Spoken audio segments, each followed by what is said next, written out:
Assalamualaikum warahmatullahi wabarakatuh.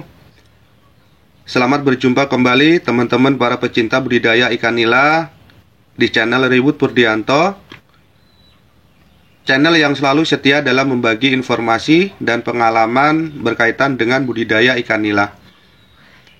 Pada video kali ini saya akan membahas bagaimana cara merawat anakan ikan nila agar cepat besar. Namun sebelumnya, dukung selalu channel ini dengan subscribe, like, komen, share, dan aktifkan lonceng notifikasinya. Teman-teman para pecinta budidaya ikan nila, video ini adalah sambungan dari video kemarin tentang panen anakan ikan nila di kolam pemijahan. Nah, saat ini saya akan membagi bagaimana cara merawat anakan ikan nila yang baru saya panen agar tetap sehat dan cepat besar. Ada beberapa hal yang perlu diperhatikan dalam perawatan anakan ikan nila. Yang pertama adalah media perawatan atau kolam pemeliharaan. Yang kedua, bedakan menurut ukuran benih. Yang ketiga, kedalaman air. Keempat, cara pemberian pakan. Kelima, perawatan air. Dan yang keenam, hama dan penyakit. Oke, jadi ada 6 tahapan yang setidaknya bisa kita lakukan untuk merawat anakan ikan nila kita. Yang pertama, media perawatan atau kolam pemeliharaan. Dalam merawat anakan ikan nila, kita dapat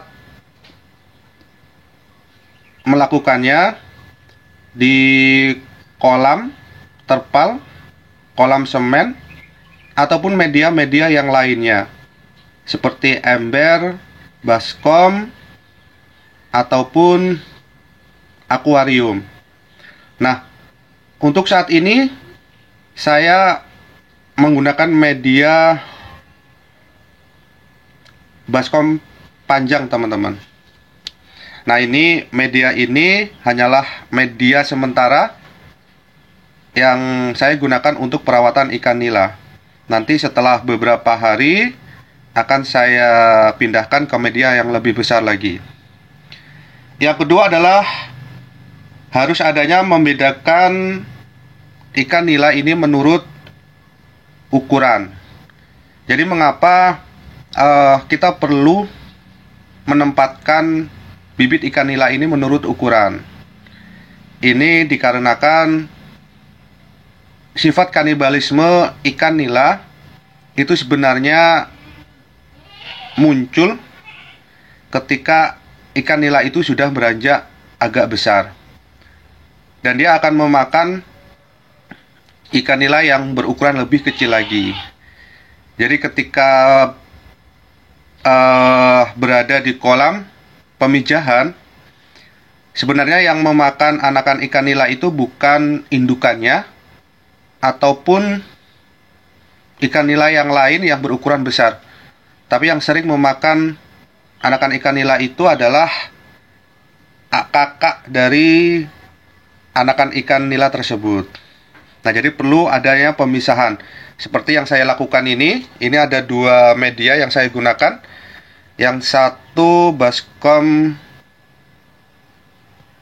yang bentuknya memanjang, sedangkan yang satu lagi baskom yang bentuknya bundar. Nah, ini yang bundar ini ikannya agak besar. Jadi kalau nanti dicampur, itu yang ukuran agak besar bisa memakan ikan nila yang berukuran kecil. Oke, tahapan ketiga yang perlu kita perhatikan adalah kedalaman air, teman-teman. Jadi karena sifat anakan ikan nila ini yang masih kecil, dia belum terlalu kuat ketika harus berhadapan dengan air yang begitu dalam, sehingga kita perlu memperhatikan air yang ada di media atau kolam pemeliharaan anakan jangan terlalu dalam. Hal ini menyebabkan ikan nila akan mudah stres dan mati. Tahapan yang keempat adalah tahapan pemberian pakan.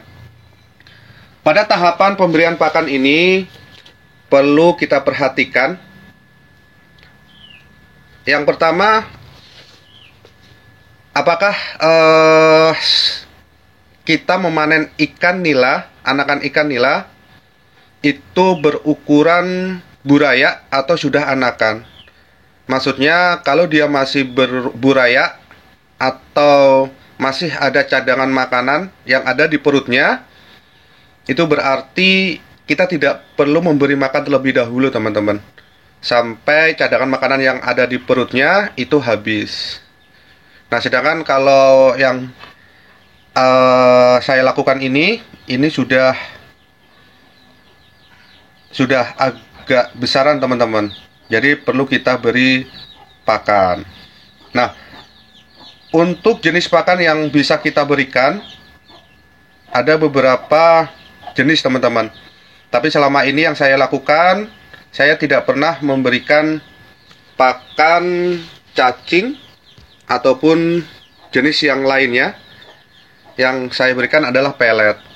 Tapi ada metode pemberian pakan dengan pelet, teman-teman. Jadi pemberian pakan pada pelet itu sebelumnya harus kita bibis terlebih dahulu. Fungsinya agar pakan tersebut lebih lunak dan bisa langsung dimakan oleh anakan ikan nila.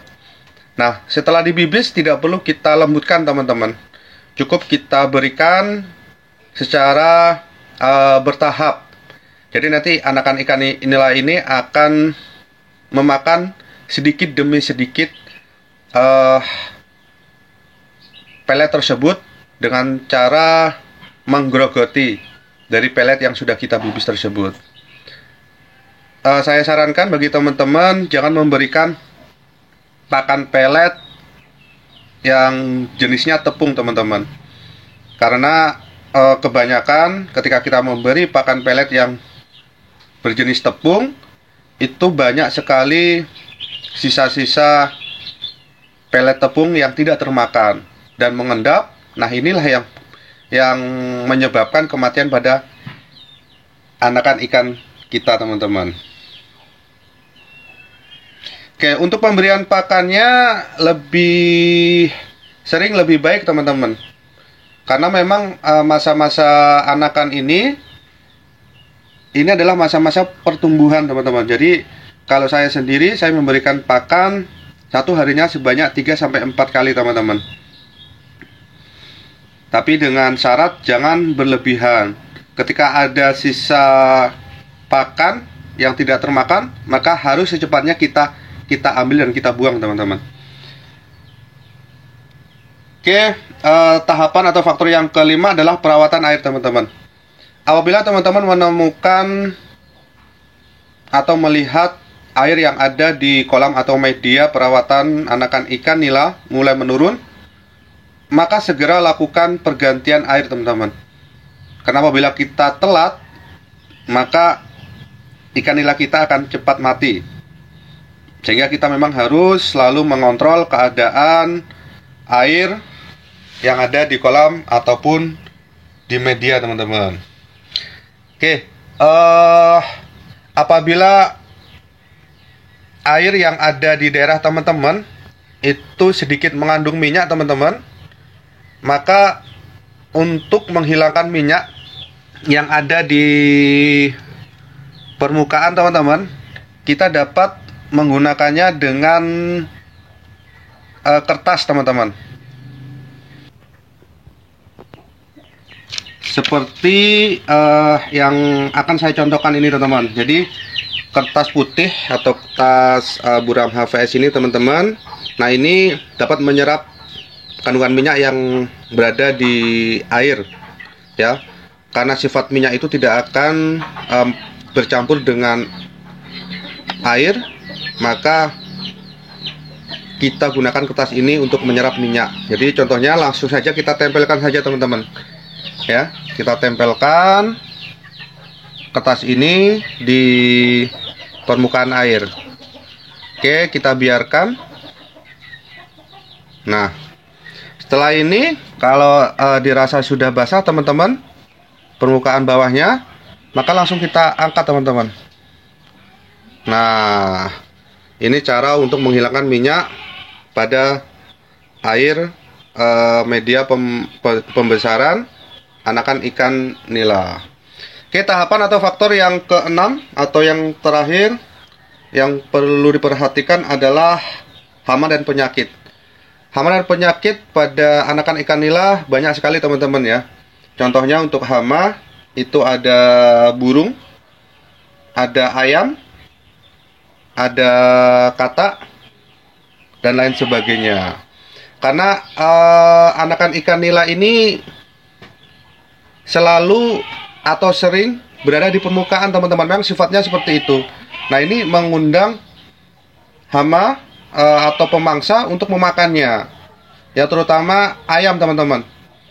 Ya, ketika kolam kita atau media kita tidak terlindungi, maka ayam bisa memakannya dengan leluasa. Sedangkan penyakit yang sering melanda pada anakan ikan nila kita itu berupa penyakit jamur teman-teman.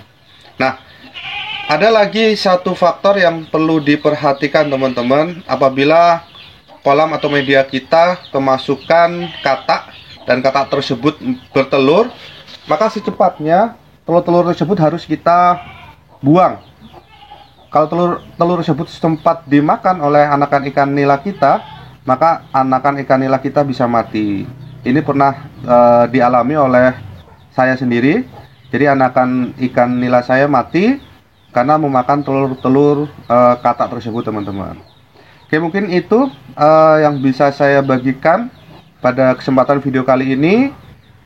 Sukses selalu bagi teman-teman pembudidaya ikan nila. Saya akhiri, wassalamualaikum warahmatullahi wabarakatuh.